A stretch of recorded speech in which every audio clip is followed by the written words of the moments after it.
오늘 시간에는 출애굽기 강의 31번째 시간으로서 성막론은 7번째 시간입니다.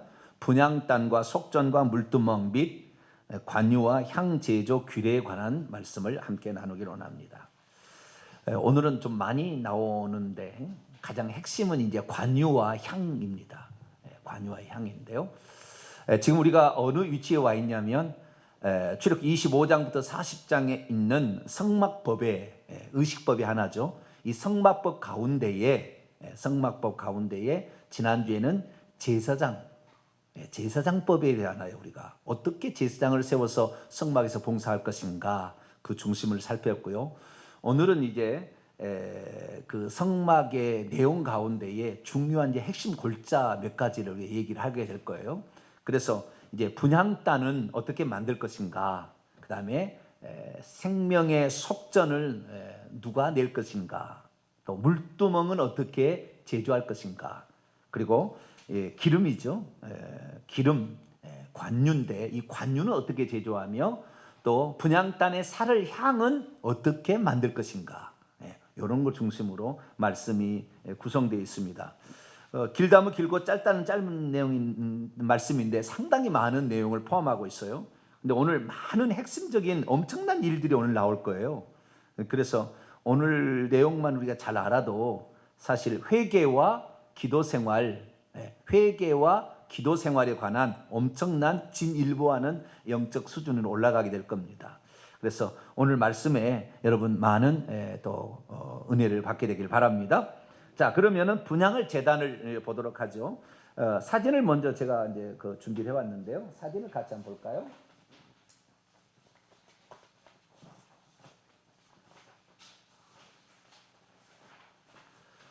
사진을 먼저 봄으로 오늘 공부할 내용들을 우선 좀 살펴보도록 하겠습니다. 자, 여기 왼쪽에 이게 나와 있는 요게 분향단입니다. 분향단. 분향단을 자세히 보시면 이 분향단은 잘못된 그림입니다. 뭐라고요? 잘못된 그림. 잘못된 그림인데요. 왜 그러냐면 우선 치수가 잘 안 맞아요. 치수가. 원래 이 분향단은 가로 세로가 한 규빗 한 규빗입니다. 45.6, 45.6이고요. 높이는 2규빗입니다. 그러니까 이게 정사각형이어야 되는데 약간 직사각형 모양으로 되어 있죠. 이 첫 번째 틀린 것이고요. 높이가 2규빗이 넘어요. 훨씬 넘어요. 한 3규빗 될 것 같아요. 그래서 여기 이제 감만 잡으시라고. 제대로 된 그림은 하나도 없더라고요. 제가 찾아보니까. 하나도 없어요. 그 다음에 결정적인 실수는 뭐냐? 여기에 지금 가름대가 있잖아요. 가름대가 이렇게 메고 가는 꿰체가 있는데 꿰체는 이 분향단은 한 개밖에 없습니다.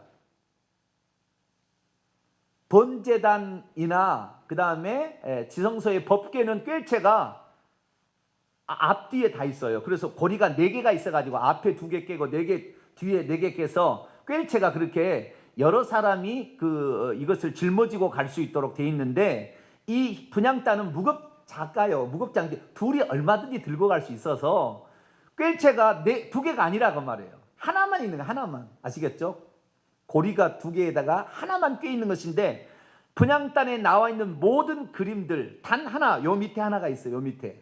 제가 다 찾아봤는데 요 밑에 하나만 꿰체가 하나가 돼 있더라고요. 요 밑에 봐보세요. 지금 대제사장이 에봇을 입고 지금 향단에 향을 사르고 있잖아요. 꿰체가 한 개예요, 2개예요? 그거 하나죠. 그래서 나는 이 사람 영감 있는 사람이다. 그렇고 했더니 안에 지성소에 들어가서 법궤는 꿰체가 몇 개예요? 2개요? 2개예요? 하나요? 2개 아니죠. 하나밖에 없죠, 여기도. 그러니까 내가 그랬어요. 나 여기 이제 저는 이제 분향단 오늘 공부라 분향단을 이제 찾아서 그림을 다 찾아봤는데 이 분향단 그림에 제대로 된 그림을 하나 만났다. 이 사람 참 영감 있는 사람이다. 그랬더니 법궤를 꿰체가 2개인데 법궤도 1개만 꿰체를 해놨어. 이제 또 여기는. 그러니까 여기도 온전해진 것이 아니더라라는 것이고요. 자, 여기 이제 분향단 다시 봅시다. 분향단을 보면 사면의 맨 꼭대기 위에 보면은 뿔이 나 있습니다. 아시겠죠? 그래서 제가 지난주 얘기했죠. 제단이 2개가 있는데 하나는 번제단이 있고 분향제단이 있다. 똑같은 제단이라는 단어를 쓰고 있습니다. 제단은 제단인데 분향제단이 있고 번제단이 있다. 번제단은 바깥 뜰에 노수로 만든 상당히 큰 이것이 이제 그 재물을 거기다 사르는 그 번제단이 있고요. 이것은 성소 안에 이제 들어갈 겁니다. 성소 안에 둘째 장 앞에 있는 것인데 이것은 분향단입니다. 분향하는 단이에요. 향을 분향하는 제단이다. 정확히 합니다. 향을 분향하는 제단이다. 이렇게 되어 있어요. 원문에는 향을 분향하는 제단인데 똑같이 이 제단이라는 것의 공통 특징이 뭐냐면 뿔이 있다는 거예요. 뿔이. 내 귀퉁이에 뿔이 달려 있어요. 그리고 그 뿔이 이 자체 구조하고 연결되어서 이렇게 만들려고 했습니다. 연결되어서. 그러니까 이 재료는 나무입니다. 조각목이라는 나무인데요. 번제단도 조각목이라는 나무인데 이 나무에다가 금으로 입혔습니다. 금으로 입힐 때 여기에 뿔과 이 금을 같이 녹여서 같이 만들려고 그랬어요. 연결하여서 이렇게 따로 이렇게 올려놓은 게 아니고요. 연결하여서 이렇게 만들려고 그랬습니다. 그래서 이게 분향단인데요. 분향단 위에를 보시게 되면 그 위에가 향을 사르는 그릇이 있는가, 그릇이 있는가, 또는 어떤 데는 그릇이 없고 그 밑에가 이렇게 그 철망같이 되어 있어서 그냥 이렇게 하는 것도 있고 여러 종류가 있어요. 근데 뭐 어떤 것이 정확한지 저도 잘 모르겠습니다. 그 향을 사르는 것인데요. 여기가 이게 이제 꿰체는 하나밖에 없다 생각하시고요. 그 다음에 이제 물두멍을 볼 거예요. 물두멍. 오른쪽에 물두멍인데요. 이건 바깥 뜰에 있는 두 가지 기구 중에 하나죠. 번제단과 물두멍인데 물두멍은 전부 다 노수로 만듭니다. 성막 뜰에 있는 것은 노수로 만듭니다. 거기는 노은 심판을 상징하는 것이라 심판, 하나님의 심판 앞에 우리는 심판을 받지 않으려면 번제단에 가서 우리의 속죄 제물로 죽으신 예수 그리스도를 영접해야 되고 그분이 하신 일을 바탕으로 우리가 기도함으로 그분의 죄가 우리를 씻어줄 수 있도록 물두멍에 가서 손을 씻는 거예요. 번제단과 물두멍의 차이는 뭐냐면 번제단은 우리의 죄를 위해서 죽으신 예수 그리스도, 속죄 제물로 죽으신 예수 그리스도를 상징한다면 이 물두멍은 한번 예수 그리스도를 믿어서 죄사함을 받은 자가 자범죄를 짓는 것을 용서받기 위해서 물두멍에 손을 씻는 거예요. 그래서 예수님께서 요한복음이 그러잖아요. 베드로가 뭐 발을 씻겨준다니까 다 씻겨달라고 막 그랬더니 아니다. 이미 온몸이 깨끗하였으니까 목욕할 필요는 없다. 그러나 발은 씻어야 된다 하는 것처럼 우리의 삶에 예수 그리스도를 믿고 나서 지은 죄들을 회개하라는 예표로서 물두멍이 있다라는 거예요. 그래서 물두멍인데요. 이 물두멍은 노수로 만들었습니다. 노수로 만들었는데 이 물두멍의 크기는 규정이 없어요. 성막의 모든 물건은 규정이 있습니다. 몇 규빗 또는 어떻게 하라게 크기와 모양에 관한 모든 그 제도가 있습니다. 그런데 단 하나 물두멍만큼은 크기와 모양에 관한 내용이 없어요. 희한합니다. 그 이유가 뭘까요? 좀 이따 물두멍을 통해서 공부를 해보도록 하고요. 그 다음에 요 밑에가 나오는 것이 이제 요 밑에 나오는 몰약, 육개, 창포, 계피, 감람류. 요것은 이제 그 관유를 만든 재료입니다. 관유를 만든 재료가 5가지예요. 5가지. 앞에 몰약, 육개, 창포, 계피는 향품이고요. 향을 나게 하는 향품이고 감람류에다가 이런 것을 섞어서 관유, 향기름을 만드는 겁니다. 그래서 앞에 4개는 향품이고 감람류는 기름인데 향기름이 바로 관유다라는 것이고, 그 다음 맨 밑에 수압향, 나감향, 풍자향, 이건 향품이요. 유향까지도 향품입니다. 이 4가지 향품인데요. 이것은 향을 만들 때 그 분향단에 향을 사를 거 아닙니까? 그 향의 재료가 4가지예요. 향의 재료가 4가지. 그래서 이 4가지 의미가 있습니다. 아주 심오한 의미가 있고요. 그 다음에 관유의 4가지 향품도 아주 중요한 의미가 있습니다. 그래서 이걸 중심으로 오늘 공부를 하도록 하겠습니다. 자, 그럼 분향제단을 보도록 하겠습니다. 자, 30장 1절입니다.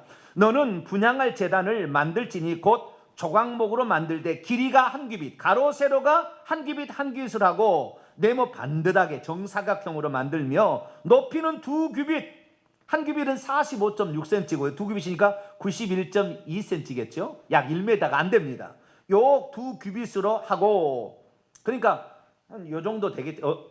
어른으로 치자면 이 혓기 정도 오겠잖아요. 이렇게 해서 이렇게 사를 수가 있어요. 이렇게 허리를 구부리고 이렇게 사를 수가 있는 거예요. 그리고 2절입니다. 그 뿔을 그것과 이어지게 하고, 이 네 개 뿔이 있잖아요. 제가 뿔은 얘기했습니다. 뿔은 항상 권세를 상징한다. 받아버려서 권세를 상징한다. 그래서 이 뿔의 권세라는 것은 번제단도 권세가 있잖아요. 번제단도 뿔이 네 개가 달려 있고, 그 다음에 분향 땅도 뿔이 달려 있어요. 번제단이라는 것은 그것은 사람이 죄를 짓게 되면 그 죄가 사람을 들이받아버리면 사람이 다 죽는다는 거예요. 그래서 어떤 그 권세가 있는 것인데, 그 권세 있는 것을 피를 바릅니다. 그 희생제물에 피를 발라서 사망 권세가, 죄의 권세가 인간을 해하지 못하도록 하기 위해서 그렇게 거기다 피를 바르는 거거든요. 그것이 이제 그런 거고요. 그런 권세가 있는데, 번제단의 권세의 의미와 분향단의 권세의 의미는 다르요. 분향단은 나중에 봅니다만, 이것은 분향단은 우리의 중보자가 되어주신 예수 그리스도가 1차적 의미고, 2차적 의미는 우리 성도들, 교회를 의미하잖아요. 또 성막이 교회를 의미하고 예수 그리스도를 의미하는데, 교회로 봤을 때에 성도들이 기도가 얼마나 권세가 있는 것을 말해주는 거라고요. 그러니까 이 권세 있는 것이, 죄도 권세가 있지만 우리의 기도도 권세가 있어요. 그래서 이 기도의 권세가 얼마나 센 것인가, 이것을 말해주려고 이 분향단의 뿔을 이렇게 만들라 이렇게 얘기를 했어요. 제단이 두 개인데 이 뿔이 있다는 거. 그런데 이 뿔, 제단 앞과 전후 좌우면과 뿔을 순금으로 만들어. 다 이게 금입니다. 자, 제가 다시 얘기합니다. 지성소하고 성소 있는 모든 물건은 다 금으로 만드는 거, 금으로 덧입히는 거예요. 금으로 자체로 만들든지 아니면 금으로 조각목에다 덧입히는 것이고, 바깥들은 나무에다가 놋으로 만든 거예요.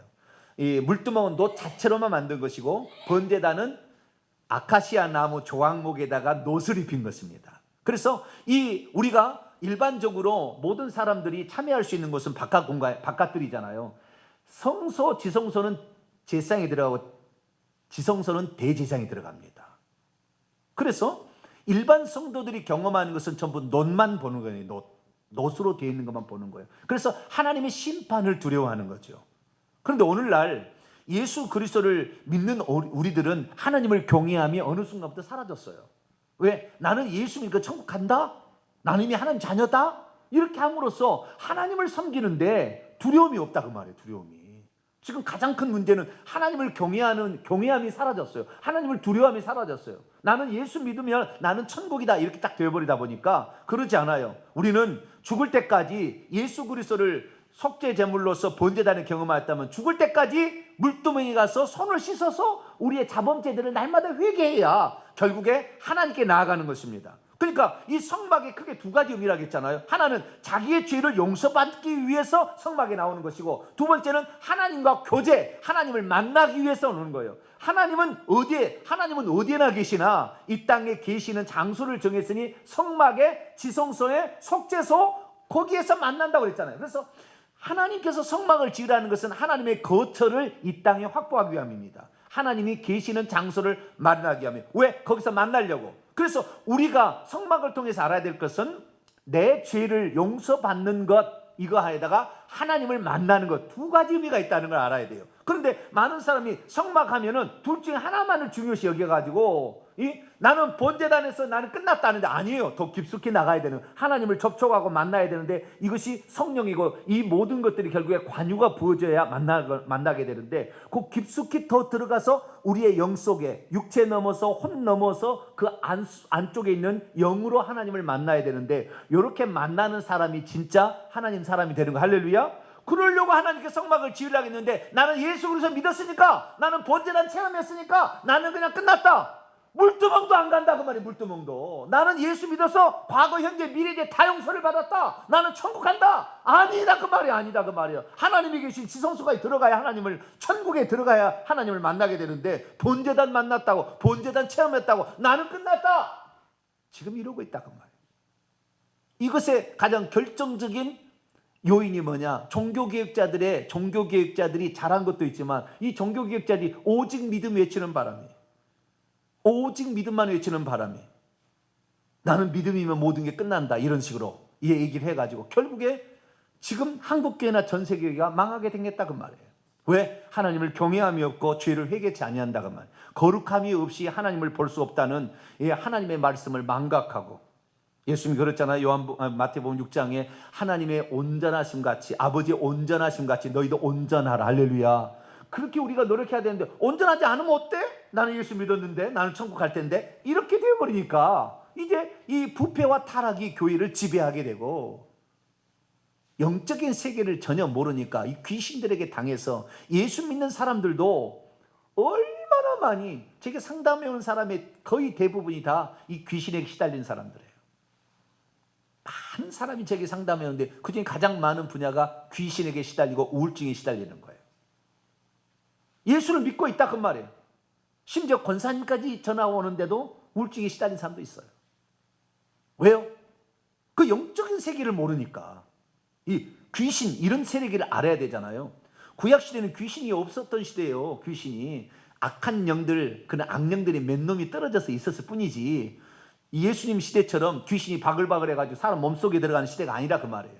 그러니까 귀신에게 구약 성경에는 안 나옵니다. 그래서 우리는 신약 성경을 읽어야 돼요. 신약 성경은 읽자마자 그냥 귀신이 나와. 그냥 무덤 사이에서 귀신, 무슨 엄청나게 많은 귀신들 얘기가 나온다 그 말이에요. 그것은 영적인 세계를 알아야 되는 것인데, 그 영적인 세계를 알아야 될 뿐만 아니라 우리가 구약 성경에 우리에게 제시해 둔 게 뭐냐? 번제단에서 끝내지 말고 어디까지 가라? 지성소까지 가라 그 말이에요. 할렐루야. 지성소까지 가라는 거예요. 근데 우리가 맨날 지성소까지 갈 수 없으니까 어떻게 해요? 성소에서 분향단에 향을 살아서 그 향이 둘째 장을 지나서 지성소로 들어가게 했어요. 그리고 우리가 이 땅에 살아요. 성소는 광야 같은 곳이고, 이 이스라엘 백성으로 치자한다면 광야 같은 곳인데, 이 광야에 있을 때에 저 천국에 기도는 보낼 수 있어요. 그래서 분향단의 향을 사름으로 우리가 하나님과 가장 가까이 갈 수 있는 방법은 기도로 만나는 것이지 다른 게 아닙니다. 우리가 기도함으로 그 향을, 우리가 기도를 하나님께 보내는 것인데, 이 기도를 잘해야 돼요. 그런데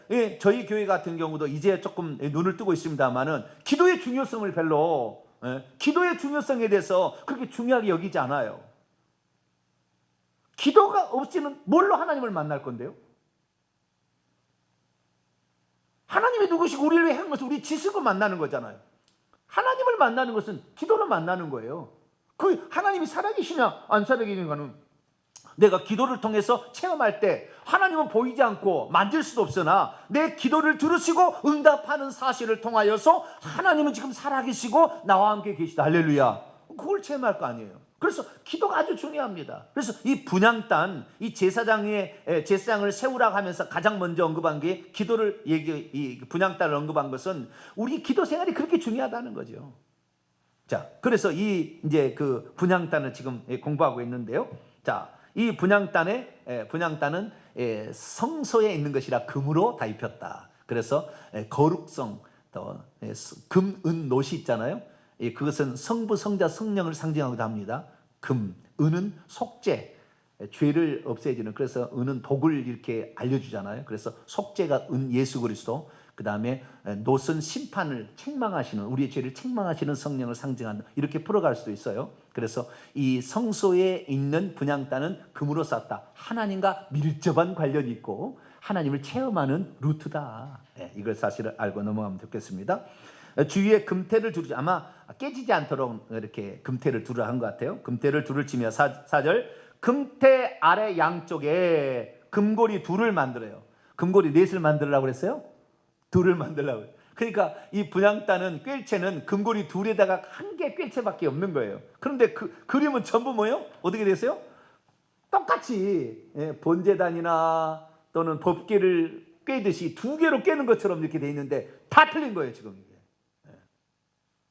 지금 인터넷에 올라와 있는 모든 그림들이 다 틀렸어요. 요 그림 말고 요 그림. 요 그림 하나만 살아있는데 요 그림은 또 앞에가 또 틀렸더라고요. 법궤가, 꿰체가 하나밖에 없어요. 여기도 이게 틀린 거예요. 근데 온전한 건 없지만 그래도 단 하나, 그래도 그림 하나 있어서 제가 집어넣습니다. 자, 금태 양쪽 아래 금고리 둘을 만들되 곧 그 양쪽에 만들지니 이는 제단을 매는 채를 꿰 것이며 그 채를 조각목으로 만들고 여기도 금으로 쌉니다. 그 제단을, 이 분향할 제단이죠. 분향단이죠. 증거궤의 속죄소 맞은편 곧 증거궤 앞에 있는 휘장 밖에 두라. 그 속죄소는 내가 너와 만날 것이며. 자, 분향단을 어디에 둘 거냐라는 거죠. 분향단은 둘째 휘장이 있잖아요. 성소를 지나서 둘째 휘장을 지나서 성소를 지나는 가장 지성소와 가까운 곳에 분향단을 두라고 그랬어요. 분향단을 다른 쪽에 둘 수 있잖아요. 뒤쪽에도 둘 수 있고 옆쪽에도 둘 수 있잖아요. 그런데 이 지성소의 가장 앞쪽에 휘장 넘어, 지성소에 본다면 휘장 넘어 성소의 가장 가까운 쪽에다가 이 분향단을 두게 한 건 뭐냐면은 하나님을 접촉하는 가장 가까운 방법이 기도다 그 말이에요. 하나님 말씀 떡상도 아니고 성령도 아니고 기도를 통해서 우리가 하나님을 만나야 된다 그거예요. 그러니까 오늘날에 많은 사람들이 밥 먹고 살고 그러니까요, 뭐 기도 안 해도 살만하거든요. 지금 대한민국이 지금 망해간 게 뭐냐면은 아무리 못 살아도 자기 집에 핸드폰은 다 굴리고 있고 자기 집에 차량 한두 대는 다 있거든요. 아무리 못 살아도 전 세계 가운데 모든 자녀들까지 핸드폰을 들려준 나라가 전 세계 대한민국밖에 없어요. 미국 그러지 않습니다. 미국 그러지 않아요. 그 전 세계 가운데 차 가지고 차가 없는 집이 없는 나라가 별로 안 될 거예요. 그런데 대한민국은 그렇다니까요. 그러니까 이 정도로 지금 살고 있다고요. 그러니까 먹고 입고 사는 데는 지금 내가 아무리 옛날에는 우리 어렸을 때만 해도 먹고 입고 사는 것이 너무 걱정이었어요. 그래서 우리 친구 같은 경우는 그때 야간 상고, 야간 무슨 들어가 가지고 저녁에 그 무슨 방직 공장, 무슨 또 무슨 뭐 귀걸이 공장 이런 데 가가지고 공부했다고요. 여자들 안 보내주니까 나는 그런 데라도 가겠다, 야간이라도 가겠다 해가지고 옛날에 그렇다고요. 밥 먹고 살기 어렵다 그 말이에요.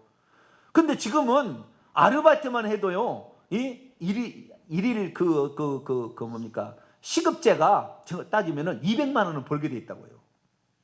한 달에 일을 계속하면 200만 원을 벌게 돼 있다니까요. 그러니까 뭐 먹고 입고 사는 데 지장 없는 그런 나라예요. 그러다 보니까 기도를 안 해. 기도할 일이 별로 없어요. 옛날에는 먹고 입고 살기 어려워서 그런지 얼마나 기도했는지 몰라요.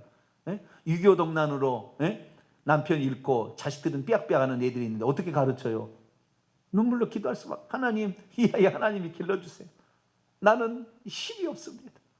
이래가지고 그 기도했던 사람들이 지금 이제 그 사람들이 지금 60대, 지금 50대 후반에서 60대 중반까지 요 지금 층을 형성하고 있거든요. 요 층이 밀려나가면 요층은 너무 고생을 많이 해가지고 부모가 고생하는 걸 봐가지고 자식을 또 별로 많이 안 낳아요. 근데 이 지금 다음 세대, 우리 자식 세대가 지금 자식을 이제 결혼하고 자식을 하는 세대인데 이 세대는 진짜 결혼 안 하려고 그래요. 막 지금 자식도 안 낳으려고 그래. 아예 그냥 돈 많이 들어간다니까. 그래도 우리는 그래도 기본은 그래도 2-3명씩은 낳는데 말이죠. 좀 걱정입니다. 걱정이에요. 그런데 이 기도하지 않는다는 거, 그렇게 삶이 어려우면은 기도해야 되는데, 그러니까 하나님께서 이제 이 나라의 민족이 다시 좀 어려운 시대가 들어가면 그때 기도하지 않을까 싶기도 해요. 그러나 그렇게 안 해도 기도하는 것이 진짜 기도지. 할렐루야. 우리는 기도할 수 있게 되길 바랍니다. 근데 가장 가까운 곳에 하나님을 체험하는 가장 가까운 곳에 분향단이 있더라. 기도로 하나님을 만난다고 성경은 가르쳐주고 있더라라는 것입니다. 그러면 언제 기도해야 되는 것인가? 7절 8절 읽습니다. 시작. 아론이 아침마다 그 위에 향기로운 향을 사르되 등불을 손질할 때에 살을 찌며 또 저녁 때에 등불을 켤 때에 살을 찌니 이 향은 너희가 대대로 여호와 앞에 끊지 못할 것이라. 아침과 저녁에 시작과 끝을 알파와 오메가 되신 하나님께서 항상 첫 시작, 그 다음에 하루를 마감할 때 이렇게 하면 좋겠다라는 거죠. 그것은 이제 번제단에 아침과 저녁으로 상번제를 드리라고 했잖아요. 제사장이 그때 와서 분향단에 가서 향을 사르는 일을 했다라는 것입니다.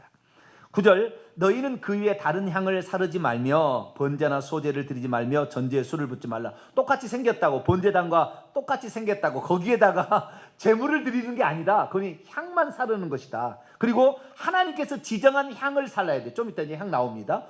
그렇게 딱 만든 향만 사르라고 그랬어요. 그 다음에 10절이니까 향단도 속죄를 해야 됩니다. 1년에 한 번씩. 아론이 1년에 한 번씩 이 향단불을 위하여 속죄하되, 레위기 16장 보면 속죄를 제사할 때 이 향단을 속죄하게 되는 걸 나옵니다. 그래서 1년에 한 번 이 번제단, 그 다음에 이 향단을 속죄하게 됩니다. 그래서 이 향단도 더럽혀지니까 거기도 깨끗하게 하라 그런 거예요. 그래서 속죄하되 속죄의 피를 1년에 한 번씩 대대로 속죄할지나 이 제단은 여호와께 지극히 거룩하니라. 자, 그러면 이 분향단은 뭐냐? 분향단은 우리를 대신하여 오늘도 하나님 보좌 우편에서 중보하시는 예수 그리스도를 상징합니다. 성막은 1차적으로 예수 그리스도, 2차적으로는 성도를 상징하는 거예요. 1차적으로 예수 그리스도, 우리를 위해서 중보하시는 예수 그리스도. 자, 로마서 8장을 봅니다. 34절입니다. 로마서 8장 34절 읽습니다. 시작. 누가 정죄하리요? 죽으실 뿐 아니라 다시 살아나신 이는 그리스도 예수시니 그는 하나님의 우편에 계신 자요 우리를 위하여 간구하시는 자니라. 그렇습니다. 우리를 위해서 간구하시는 예수 그리스도, 중보자 되신 예수 그리스도, 그것이 바로 이 향단을 의미하는 거죠. 히브리서 7장 25절에도 그러므로 자기를 힘입어 하나님께 나아가는 자들을 온전히 구원할 수 있으니 이는 그가 항상 살아계셔서 그들을 위하여 간구하신다, 이렇게 말하고 있습니다. 요한일서 2장 1절에도 나의 자녀들아 내가 이것을 너희에게 쓰면 너희로 죄를 범치 않게 하려 함이라. 만일 누가 죄를 범하여도 아버지 앞에서 우리에게 대언자 보혜사 파라클레토스가 있으니 곧 의로우신 예수 그리스도라. 그래서 우리 하나님과 인간 사이에 주님이 대신 중보 기도하고 성령의 말할 수 없는 탄식으로 기도하심으로 우리가 죽지 않게 하고 우리의 잘못된 기도를 교정해 주시고 우리가 어떤 기도를 해야 될지를 가르쳐 주시며 우리를 보호하시게, 우리를 지키시기 위해서 지금도 중보하시는 역할을 감당하시는 하나님이죠. 중보자 역할을 감당하시는 하나님, 그분 예수 그리스도를 의미하는 것이 분향단입니다. 근데 이 분향단은 더 나아가서 우리 성도들의 기도 생활을 의미하죠. 성도들의 기도 생활. 자, 요한계시록 5장을 넘어갑니다. 천국에 들어가서 제사장이 하는 일이 딱 두 가지입니다. 제사장이 하는 일이 하나는 하나님을 찬양하는 일이고요, 하나님께 기도하는 일이에요. 기도하는 일은 예수 재림하면 안 할 겁니다만은 요한계시록 5장 8절부터 보게 되면 8절만 읽읍시다. 시간이 없는 관계로 읽습니다. 시작. 그 두루마리를 취하심에 네 생물과 24장들이 그 어린 양 앞에 엎드려 각각 검은과 향이 가득한 금대접을 가졌으니 이 향은 성도의 기도들이라. 좀 이따 배우게 될 겁니다. 이 향을 사르게 되는데 이 향이 예수 그리스도를 상징하면서 성도의 기도다. 그래서 이 분향단도 우리의 기도 생활을 의미하는 겁니다. 그래서 우리의 기도 생활은 언제 해야 된다? 아침과 저녁에 새벽 기도 나오는 게 좋아요. 새벽 기도를 하셔야 정상적인 신앙생활이에요. 저녁에는 혹시 못한다 할지라도 저녁에는 다 바빠요. 시간이 다 안 맞아요. 그러나 새벽엔 시작 시간이라 맞출 수가 있거든요. 저녁에는 시간 맞추기가 어려워. 서로 간에 안 맞아요 잘. 그러나 아침에는 맞출 수 있잖아요. 그래서 새벽에 나와서 우리가 기도하는 것이 좋겠다라는 것입니다. 그래서 분향할 제단인데, 자, 그러면 이왕 분향단이니까 향을 먼저 그러면 살펴보도록 하겠습니다. 어떤 향을 살려야 되느냐? 하나님이 정한 향을 살려야 돼요. 우리가 하나님께 나와서 기도를 하는데 하나님께서 받으시고 흠향하시는 향을 살라야지, 하나님이 흠향하시도 않을 향을 맨날 살라봤자 소용이 없다 그 말이에요. 우리가 기도를 해도 하나님이 응답하실 기도를 해나가는 게 좋겠죠. 열심히 기도를 했는데 응답이 안 돼. 뭔 재미가 있냐 그 말이에요. 하나님을 접촉하지 않는데. 그래서 하나님이 받으실 그 향을 살라야 되는데 그 향은 향 만드는 법대로 해야 돼요. 자, 34절로 넘어갑니다. 34절. 출애굽기 30장 34절입니다. 여호와께서 모세에게 이르시되 너는 소합향과 나감향과 풍자향의 향품을 가져다가 그 향품을 유향에 섞되 각기 같은 분량으로 하고 4가지 재료가 들어간다는 거예요. 여기 아시겠죠? 향이 4가지가 들어간다는 거예요. 이 향을 만들 때 똑같은 무게로 하라는 거예요. 1대 1대 1대 1대 이렇게 하라는 거예요. 그것으로 향을 만들되 향 만드는 제조법을 따라 만든데 거기에다가 반드시 뭘 쳐라? 소금을 쳐서 정결하게 하라. 향을 만들 때는 4가지 재료에다가 소금을 치라고 그랬어. 소금을. 의미를 좀 더 설명하겠습니다.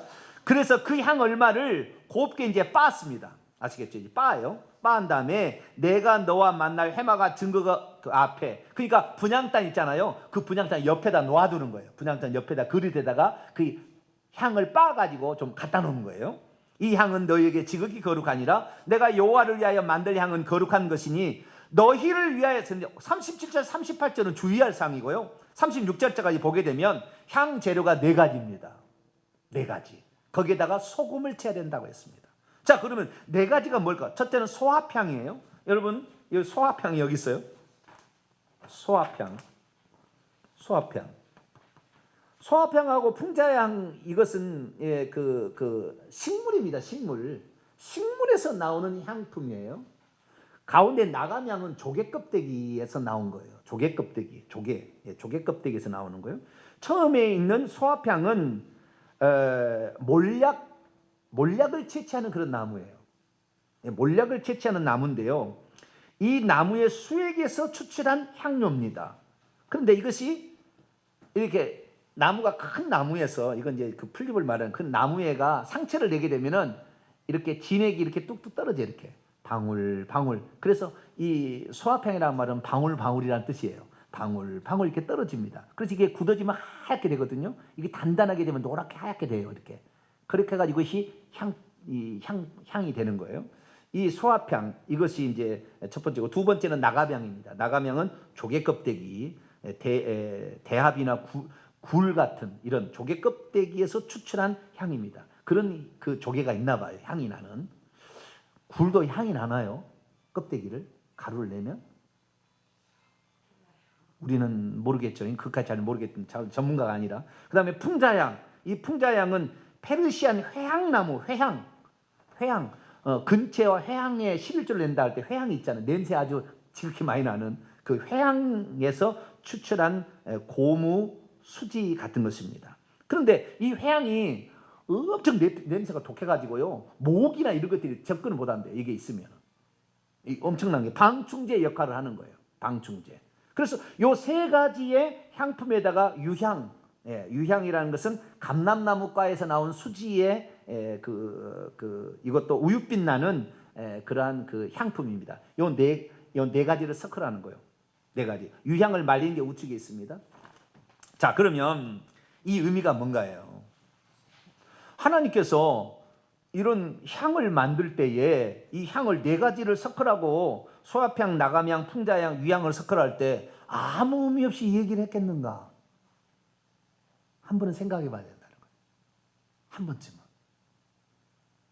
그래서 이 의미를 찬찬히 보게 되면, 첫째 이제 소합향을 보게 되면 방울방울 떨어지는 한 방울 한 방울들이 모아져서 나중에 된다는 거 보니까, 기도라는 것은 왕창해서 될 일이 아니고 꾸준히 일정한 시간을 가지고 방울방울해서 기도를 해나가야 된다, 그 말이에요.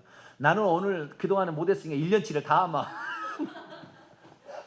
그래가지고 하나님을 만날 수 있는 게 아니라 꾸준히 일정 시간에 또 방울 하나 떨어지고 또 방울 하나 떨어지고 이렇게 해서 기도를 만들어가라, 그 말이에요. 아시겠죠? 어떤 기도를 하나님 받으시는가 지금 얘기하는 거예요.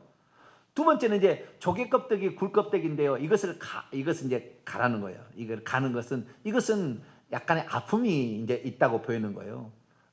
자기의 육체를 좀 괴롭혀야 된다는 거예요. 기도 나올 때 그냥 기도하라고 우리 몸이 좋아서 막 오는 게 아니라, 때로는 야, 너 기도할 시간 있어. 한 대씩 때려가지고 좀 이렇게 해야지. 그래야 기도가 되지. 이 기도 안 된다는 거예요, 이게. 그래서 여러분, 육체를 첫 복종시키게 되길 축원합니다.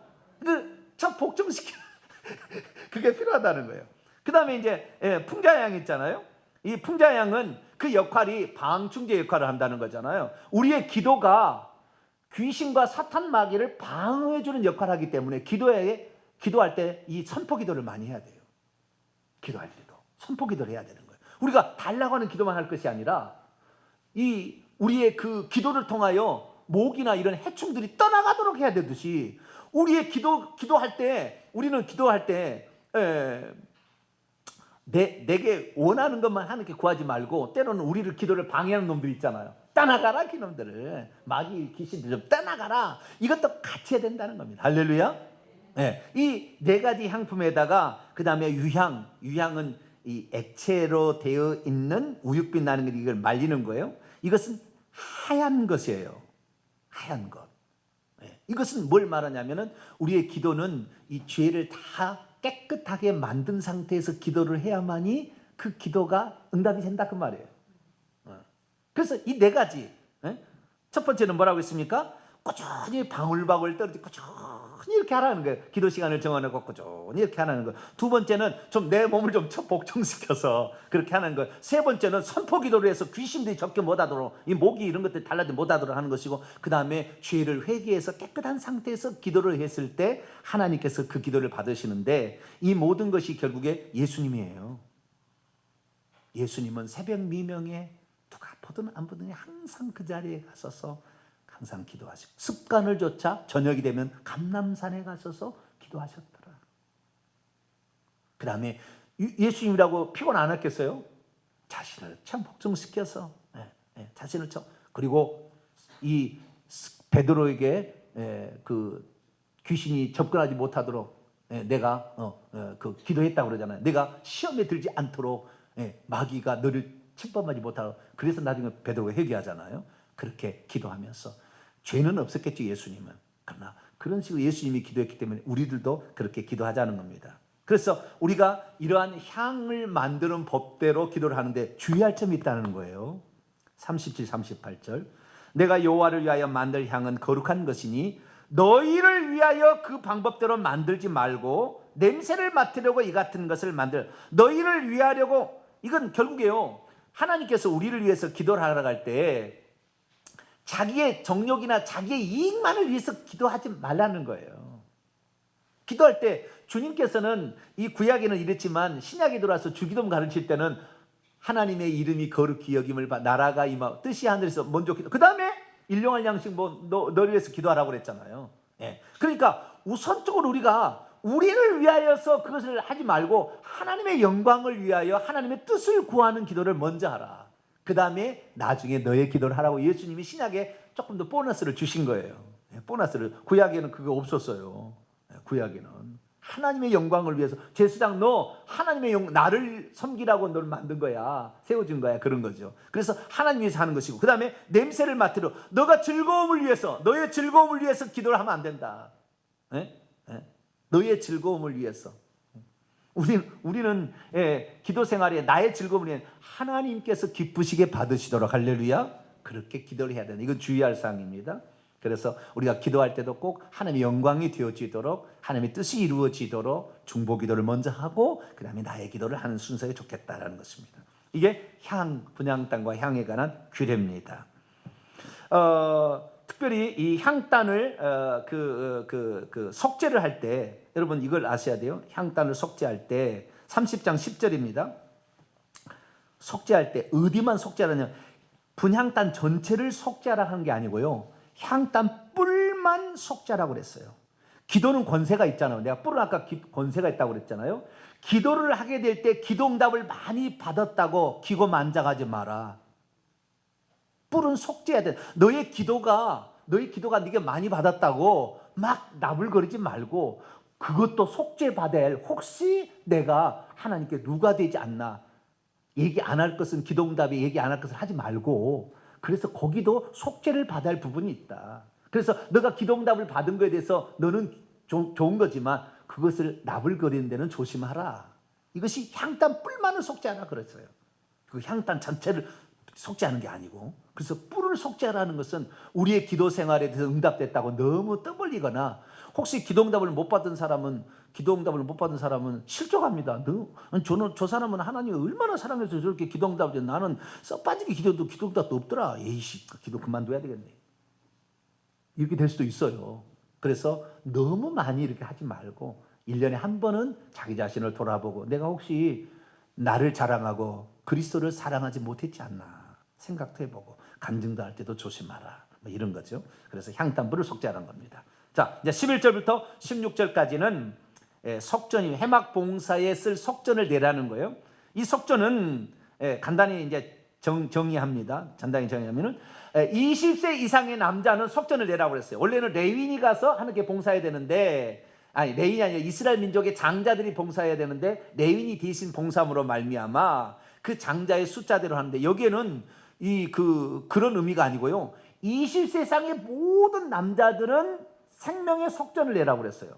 그 생명의 속전을 내라는 것은 너희들이 애굽에서 구출을 받아 나온 것이 너희들이 능력이 있어 그런 것이 아니라 하나님의 능력으로 구출받아 나왔으니 너희의 생명의 은혜를 하나님 베푸신 것을 감사해야 되지 않겠느냐는 거예요. 그런데 이 15절 보게 되면 이 생명의 속전을 내는데 부자라고 해서 더 내지 말고 가난한 자도 더 내지 말고 반세겔을 내라. 반세겔은 13절에 보게 되면 반세겔은 송소의 세겔로 은세겔입니다. 은전인데요. 20게라입니다. 한 세겔은 20게라니까 반세겔은 10게라겠죠. 게라라는 것은요 은인데요. 그 게라라는 말은 콩이라는 뜻입니다.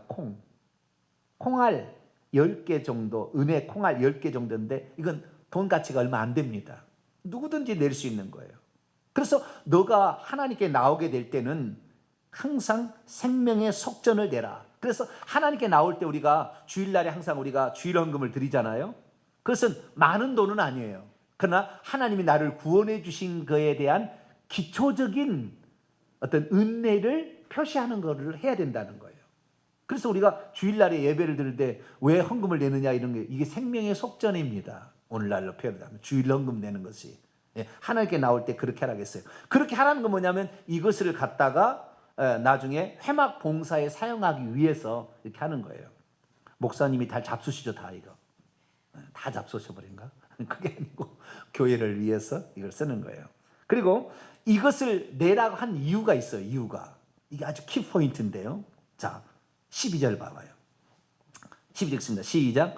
내가 이스라엘 자손의 수요를 조사할 때 조사받은 각 사람은 그들을 계수할 때에 자기의 생명의 속전을 여호와께 드릴지니 이는 그들을 계수할 때 그들 중에 질병이 없게 하려 합니다. 여러분 주일헌금 잘 내면은 질병이 없어져요.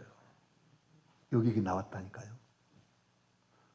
여기 주일헌금을 잘 내세요. 그러면 병원에 갈 일이 없어요. 주일날 헌금을 너무 적게 내. 주일헌금을 너무 적게 병원 갈 일이 많아요. 어차피 돈 나갈 건 똑같습니다. 요렇게 나가나 요렇게 나가나 여러분 지혜롭게 행하세요. 더 이상 얘기 안 할래요. 지혜롭게 행하시라고 성경이 약속하고 있어요. 생명의 속전을 주일 때 하나님께 나올 때 그렇게 내듯이 생명의 속 내가 지옥 가야 되는데 내가 심판 받아야 되는데 나를 살려주신 하나님에 대해서 근데 너무 많이 내라는 게 반세겔은 아주 적은 양이에요. 그게 큰 돈이 아닙니다.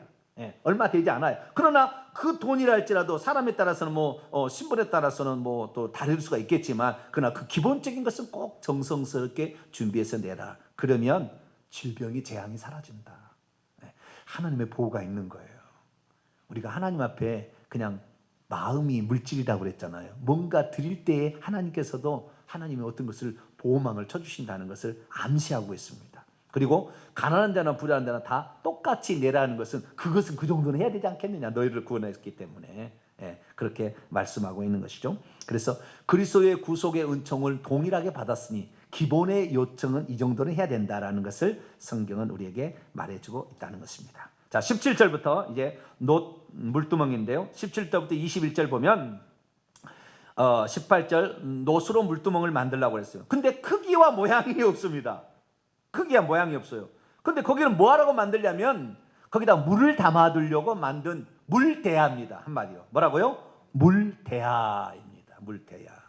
그래서 이 목적은 뭐냐면 19절부터는 아론과 그의 아들들이 손과 발을 씻기 위해서 물을 담아놓은 그릇입니다. 어쩔 때 그러면은 손을 씻어야 되느냐? 20절 회막에 들어갈 때에 그러니까 번제단에서 이제 어떤 일을 수행하려고 회막으로 딱 들어갈 때에 물로 씻어서 죽기를 면하고 제단을 가까이 할 때 그 직분, 제단이 분향단도 있고 번제단도 있겠죠. 그런 제단을 가까이 해서 그 직분을 행할 때 또는 번제단에서 화제를 사를 때에도 그리하라. 그래서 우리가 제사장이 제물을 잡으면 피를 이렇게 흘리잖아요. 묻잖아요. 근데 그 피 흘린 손으로 성소에 들어가지 말라는 거예요. 피를 깨끗이 씻고 이 바깥들은 심판에서 피를 다 예수님 흘렸으니까 깨끗이 씻고 성소에 들어가라. 그러지 않으면 죽을 수 있다는 죽을 수 있다는 결정적인 죽지 않기 위해서 그러는 거예요. 자, 20절 21절 읽어봐요. 왜 씻으라고 했는지 물론 뭐 더럽혀졌으니까 씻으라고 그러지만 궁극적인 목적이 나와 있어요. 있습니다. 시작. 그들이 회막에 들어갈 때 물로 씻어 죽기를 면할 것이요 제단에 가까이 가서 그 직분을 행하여 여호와 앞에 화제를 살을 때에도 그리할지니라. 이와 같이 그들이 그 수족을 씻어 죽기를 면할지니 이는 그와 그의 자손이 대대로 지킬 규례니라. 아멘. 에베소 5장에 보면은 물로 씻어 말씀으로 깨끗하게 한다고 그래요. 그러니까 이 하나님의 말씀을 믿음으로 예수 그리스도의 구속을 믿음으로 우리의 죄를 용서받는 것인데 번제단에서는 우리가 원죄를 용서받는 것이고 이쯤에면은 그 다음에 물두멍에서는 자범죄를 용서받는 거예요. 처음에 예수를 믿지 않아서 죄악 가운데서도 우리 자신을 회개함으로 번제단 용서를 받았다면 이제는 일상생활에 낱낱이 지은 죄를 물두멍에 가서 용서를 받는 것인데 이 결정적인 이것을 안 가르치는 거예요. 뭐냐면은 물두멍에 가서 수족을 씻지 않고 하나님을 만나러 가는 사람은 죽임당한다라는 것을 안 가르친 거예요. 자범죄 회개 안 하면은 죽어서 죽임당해서 천국 못 간다는 것을 안 가르쳐 준다니까요. 번제단에서 나는 번제단 끝났어. 나는 이제 이 과거, 현재, 이제 미래 다 용서받아. 그게 아닌데. 자범죄 진거 물두멍에 가서 씻어야 죽지 않는다고 말이에요. 영원히 산다고 말이에요. 천국에 들어간다고 말인데 이거 안 가르치는 거예요. 지금 큰일 났어요. 여러분들은 늘 자범죄를 회개하게 되기를 축원합니다. 그래야 돼요. 그러면 무엇으로 만들라겠냐면요, 중요한 거예요. 자, 38장을 봐요. 출애굽기 38장. 그 노스를 어디서 갖다 만들라겠는가? 38장 8절입니다.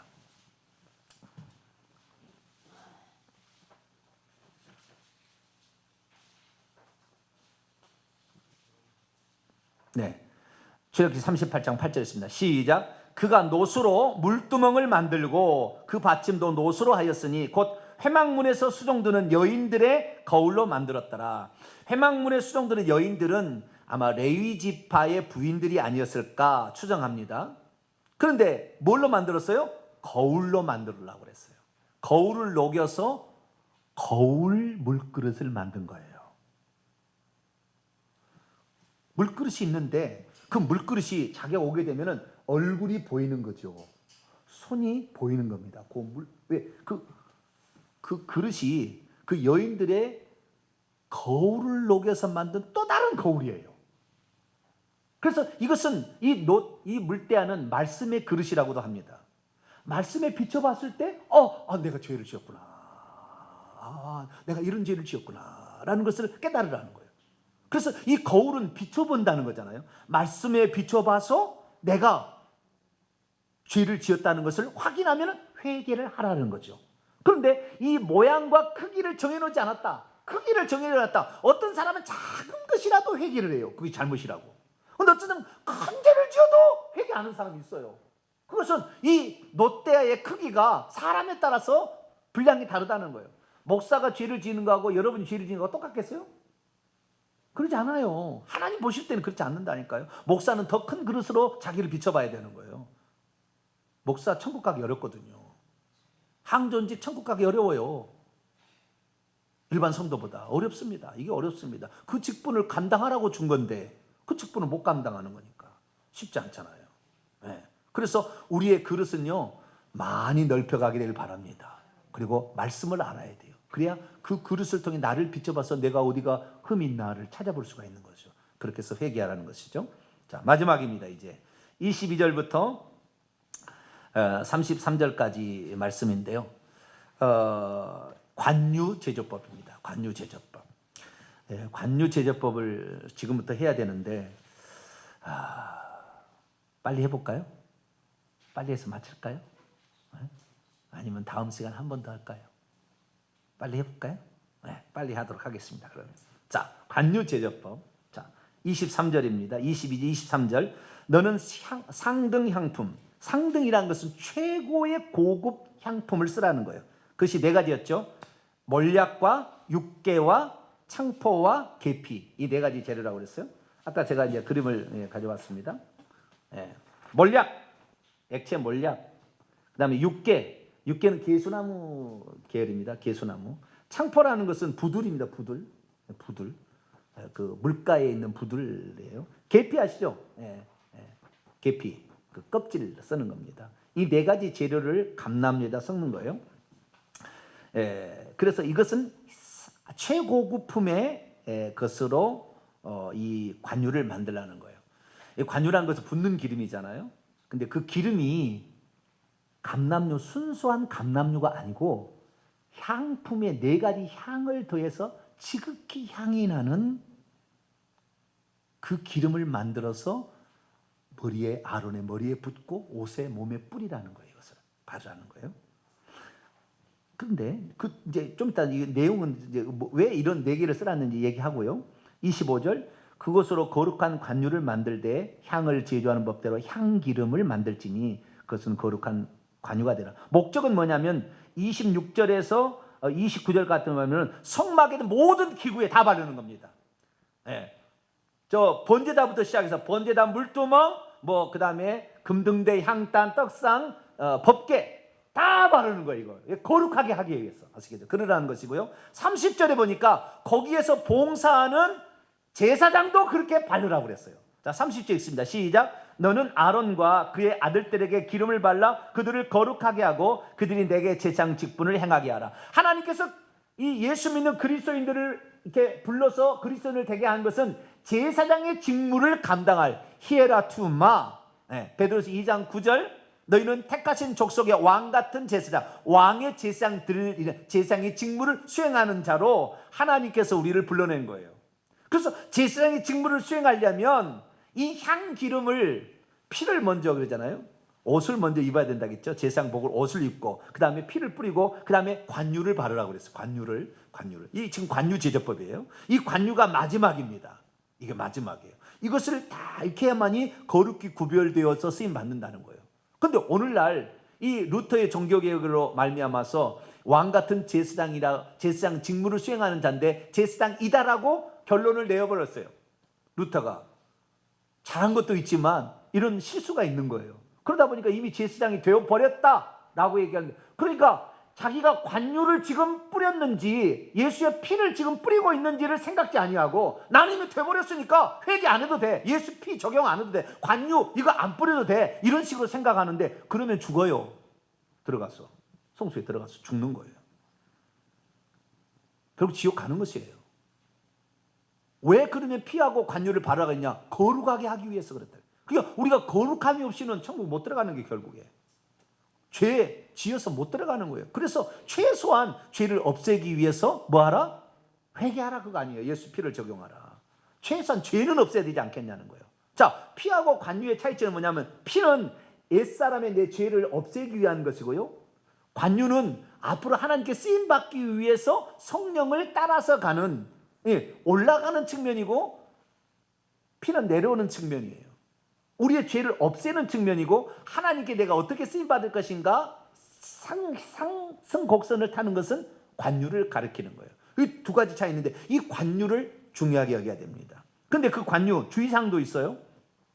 31절 33절 보면 이스라엘 자손에게 말하 이르기를 이것은 너희의 대대로 거룩한 관유니까 사람의 몸에 붓지 말라. 여기서 사람은 누구겠습니까? 일반 사람들이겠죠. 대제사장은 그걸 보여야 되잖아요. 이 방법대로 이와 같은 것을 만들지도 말라. 이는 그리고 너희가, 그러니까 일반 사람에게를 붓는 게 아니라고요. 자, 예수 믿지 않는 사람에게 성령, 이 관유는 성령, 혼합적인 성령입니다. 그리스도의 영이신 성령을 가리키는데 이 성령이 그런 사람들에게 줘봤자 아무런 의미 없다는 거예요. 그 다음 33절, 이와 같은 것을 만드는 모든 자와 이것을 타인에게 붓는 모든 자는 그 백성 중에 끊쳐지리라. 지나가는 사람에게 예수 피 얘기해봤자 안 믿고요, 지나가는 사람에게 성령의 인도함을 받아야 되는데 얘기해도 콧방귀 팍방귀는 의미 없는 거예요. 그것은 타인인, 제사장이 아닌 다른 존재에 할 수 없어요. 예수 그리스도를 믿는 자라가 이것이 꼭 필요한 것이고 의미가 있는 것이다라는 거예요. 그러면 네 가지 의미가 뭔가라는 거예요. 네 가지 의미가. 이 네 가지 의미를 잘 알아야 돼요. 첫째, 그림 보세요. 몰약. 이 몰약은 없이 쓴 거예요. 예수님께서 태어났을 때 동방박사가 몰약을 가져왔잖아요. 그 다음에 예수님이 죽으실 때에 니고데모가 죽으신 후에 시체에 바르기 위하여 몰약과 침향 섞은 것 100근쯤을 가져왔더라. 몰약을 탄 포도주를 예수님께 마시라고 십자가에 있을 때 했으나 안 마셨더라 라는 얘기 하잖아요. 그게 몰약이라는 것은 결국에 부패, 시체가 썩는 냄새와 이런 것을 방지하기 위한 겁니다. 그래서 이 몰약은 한마디로 그리스도의 죽음을 상징하는 거예요. 그리스도의 죽었다라는 거예요. 상징하는 거예요. 육계는 뭐냐? 개소나무의 두꺼운 껍질 안쪽에 나오는 향료인데요, 낮아진 체온을 올리고 약한 심장을 자극하는 데 있습니다. 이건 뭐냐면 예수님께서 몰약을 탄 그 포도주를 안 마셨다고 그러잖아요. 그것은 온전한 정신 가운데에 고난을 받으려고. 왜? 그분이 고난 받으심이 우리에게 형통을 가져다 주고 건강을 가져다 주는 거니까. 그래서 온전한 고통을 없애는 마취 상태가 아닌 그런 온전한 고난을 받는 것이 바로 뭐냐면은 예수님이 그때 몰약을 탄 걸 안 받았다는 건데, 이 개소나무의 의미는 그런 의미예요. 그리스도의 고난을 상징하는 거예요. 각성케 해주는 거예요. 그래서 그 고난 가운데, 그래서 몰약과 육회는 그리스도의 죽음과 그리스도의 온전한 고난을 상징하는, 죽음과 고난을 상징하는. 창포라는 것은 늪지대나 진흙 땅에서 자라는 부들과의 풀입니다. 일종의 갈대인데요, 이것은 물이 스치고 지나가다 다시 일어서는 거예요. 그래서 이건 그리스도의 부활을 상징하는 거예요. 막 물이 홍수처럼 죽음이 몰려와도 다시 일어난다는 거예요. 그래서 이것은 그리스도의 부활을 상징하는 것이고요. 마지막 계피라는 것은, 이게 아주 맵잖아요. 위장을 치료하기도 합니다. 이거 들어가게 되면, 잘 쓰면은. 그리고 이것은 곤충이나 뱀을 쫓는 방충제 역할도 합니다. 계피를 많이 놔두면 모기도 안 와요. 그래서 이것은 그리스도의 부활의 효능이 귀신을 쫓아낸다는 거예요. 예수 이름을 쓰게 되면, 부활하신 예수 그리스도의 이름을 쓰게 되면 어떻게 돼요? 귀신이 쫓겨난다는 거예요. 그래서 이 네 가지 향로, 이 네 가지 향품을 감람요, 순수한 하나님의 영, 성령에다가 섞는 것은 그리스도께서 이 땅에 사셨던 죽음과 부활, 예수 그리스도의 복음이라는 것은 죽음과 부활이거든요. 예수 그리스도의 죽음과 부활이 성령과 함께 하나 되어서 관유로서 복합적인 영으로 우리에게 온다는 거예요. 그래서 우리가 경륜적으로 오순절 이후에 받는 성령은 복합적인 성령이고 곧 그리스도의 체험이 그대로 내게 들어온 성령이기 때문에, 이 성령을 받은 자는 자기를 십자가에 죽이고 고난을 받는 것도 즐겁게 받고, 어떠한 죽이려고 해도 부활을 가운데 희망으로 기뻐하며 죽어갈 수 있는 그리스도의 죽음과 부활의 효능이 그대로 사람 속에 들어와서 성령으로 내게 오기 때문에, 이 그리스도의 어떠하신 성분이 내게서 나타나는 관유라는 거예요. 그래서 이걸 뿌리게 되면은 결국에 우리에게서 무슨 냄새가 나냐? 그리스도의 냄새가 나는데, 아무리 핍박해도 그가 저주하지 않아요. 이 관유를 부음을 받은 것은. 그런데 오늘 예수 믿는 사람들에게 누가 핍박하면 어떻게 돼요? 들이받아버리지 그냥. 이건 뭐예요? 아직 관유로 부음을 받지 않은 거예요. 이 사람은 제사장 직무를 감당하지 못하는 거예요. 이런 사람들. 그런 사람들 때문에 그리스도가 선전이 안 되는 거예요. 그래서 이 관유를 뿜으라는, 관유를 바르라는 이것이 엄청 중요한 것입니다. 오늘 새벽에 제가 이 관유에 관한 설교를 좀 했었는데요, 이 관유라는 설교를 조금 더 거기서도 좀 확인을 해보세요. 그래서 이 관유, 그리스도가 들어오는 거예요. 그래서 결국에 우리 안에 들어오신 성령은 이미 그리스도께서 그런 삶을 살았던 모든 것이 한 포의 알약처럼 우리에게 들어오는 거예요. 그래서 내가 만약에 성령을 받았다가는 관유의 성령을 받은 건데, 이 관유의 성령을 받은 사람은 그리스도의 온유와 겸손이 나오게 되고 그리스도의 충성이 나오게 되는 거예요. 그것이 나오지 않고 제3의 어떤 위격으로서 성령만을 얘기하면은 이상한 데로 빠져요. 귀신이 성령인 줄 알고 착각해서 가는 거예요. 우리는 예수 그리스도의 영을 받은 겁니다. 할렐루야. 성령은 예수 그리스도의 영이다. 그것은 예수 그리스도의 죽음과 부활의 효능이 들어있다. 그래서 그것이 우리에게 나타나서 영적 싸움에 우리가 승리하는 것이고, 내 죄에 대한 본성을 날마다 십자가에 못 박아서 우리 안에서 예수님이 이루신 그것이 나타난다는 사실을 알고, 날마다 관유로서 복합적인 영이죠.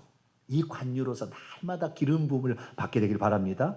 그렇게 돼야만이 우리가 하나님의 제사장으로 직무를 수행할 수가 있는 것입니다. 기도하겠습니다. 거룩하신 하나님, 감사합니다. 오늘 분향 땅과 그다음에 관유, 속전,